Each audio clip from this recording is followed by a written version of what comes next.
Shine tuloy ang kompetisyon, hindi napigil ng ulan ng 10 contingents mula sa iba't ibang paaralan sa Iriga City na nagpasiklaban sa street dance competition ng Tinagba Festival 2026.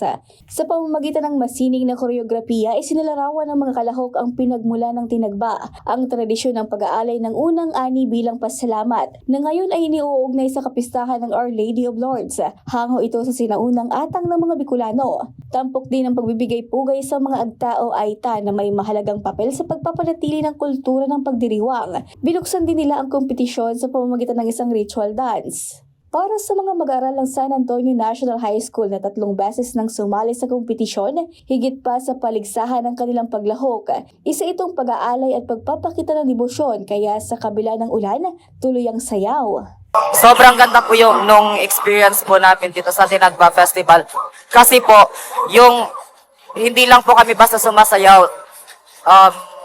Nag-o-offer din po kami kay Inang Lourdes.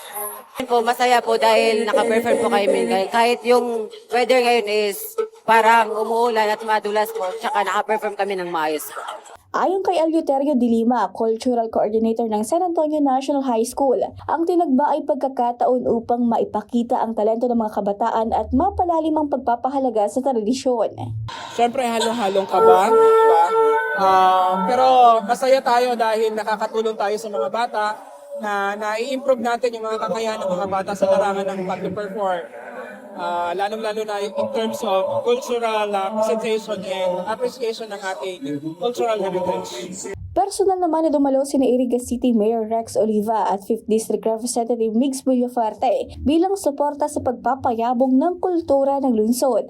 Although the weather is rainy, the sky gray, pero that did not diminish. That did not lessen our faith and our showcasing of our rich culture and vibrant heritage. You brave atong mga pag-uran, lalong-lalo na sa kanatang mga street dancers. Gustong sabihin, di na na spirit ka na Tinagba Festival na mga resilient, matitibay, matatag, mga taga-Iriga. Unique, special ang Tinagba Festival. If we have Kaugma Festival sa Kapitolyo, meaning Happiness Festival, sa Iriga we have Tinagba, which if you translate, offering festival. Magpuon sa mga ninuno, lolo't lola sa Iriga, nag-o-offer ng mga gulay, ng kanilang ani, ng kanilang harvest, ng kanilang mga prutas, bilang pagtaoning galang, honra, as in glorifying God, kikagurangnan.